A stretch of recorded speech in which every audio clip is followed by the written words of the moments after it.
सरदार पटेल भी यही चाहते हैं कि हो सके तो संविधान में आरक्षण की बात ही हटा दी जाए। मेरे रहते संविधान से आरक्षण नहीं हटने वाला, चाहे आप कितना भी जोर लगा लें मुंशी जी। पर कोई रास्ता तो हो सकता है ना? हाँ, एक रास्ता है। मैं ही हट जाता हूं संविधान की ड्राफ्टिंग कमेटी से। अरे फिर आप लोग जैसा चाहें वैसा संविधान बना लीजिएगा। सुनिए भीमराव, भीमराव सुनिए तो। उस दिन से डॉक्टर अंबेडकर ने संविधान का मसौदा बनाने का काम बंद कर दिया और ये भी संदेशा भेज दिया कि वो ड्राफ्टिंग कमेटी से ही नहीं, लॉ मिनिस्टर के पद से भी इस्तीफा दे देंगे। ऐसे गुणी, मेहनती और जिम्मेदार इंसान के जाने की आशंका से खलबली मच जाना लाजमी था। अब एक ही रास्ता सामने था और एक ही संकट मोचक।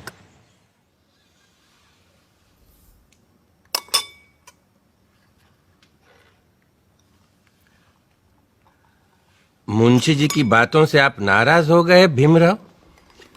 लेकिन वो तो आपकी बात लेकर आए थे मेरे पास, इसीलिए मैंने कहा कि मैं ही ड्राफ्टिंग कमेटी से हट जाता हूं।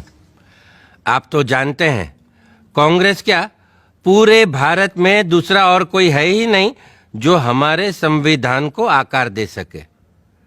खुद बापू भी यही कहा करते थे। लेकिन आप उनकी बात मानते कहां हैं पटेल जी?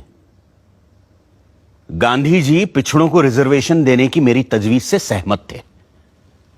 पंडित नेहरू ने तो खुद पंडित होते हुए भी यह कहा कि सदियों से हिंदुओं ने निरीह अछूतों और आदिम जातियों को बेबसी, दरिद्रता और अशिक्षा में रखा।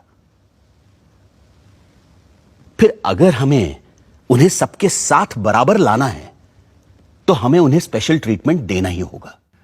आपकी बात सही है, पर आप तो जानते हैं कि बड़े पदों पर हम मेरिट के आधार पर ही लोगों को ले पाएंगे। तो फिर क्लर्कों की नौकरी के लिए इतना बड़ा जोखिम उठाना? जोखिम? मुझे तो इसमें कोई खतरा नजर नहीं आता।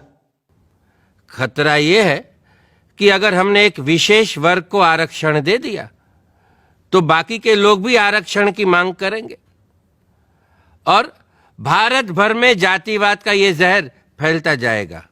जहर तो हमने पिया है सदियों से और फिर भी हम जिंदा हैं। रीढ़ की हड्डी तोड़ डाली आप लोगों ने हमारी, फिर भी हम लोग खड़े हैं। अरे एक बार हमें अपने बराबर आने का मौका तो दीजिए पटेल जी, फिर देखिए कैसे हम आगे निकल जाते हैं। और यह काम बिना आरक्षण के नहीं होगा। अगर फिर भी मेरी बातें आपको जहरीली लग रही हैं तो मैंने अपना इस्तीफा तैयार रखा है, आप खुद लेते जाइएगा।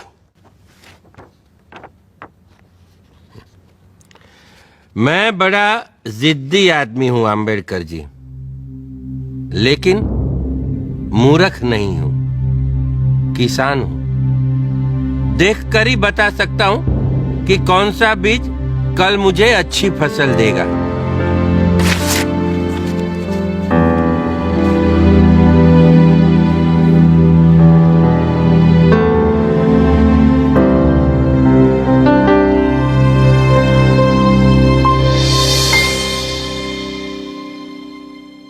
इस तरह डॉक्टर अंबेडकर भी रहे और शेड्यूल्ड कास्ट्स और शेड्यूल्ड ट्राइब्स के लिए दिए गए रिजर्वेशंस भी।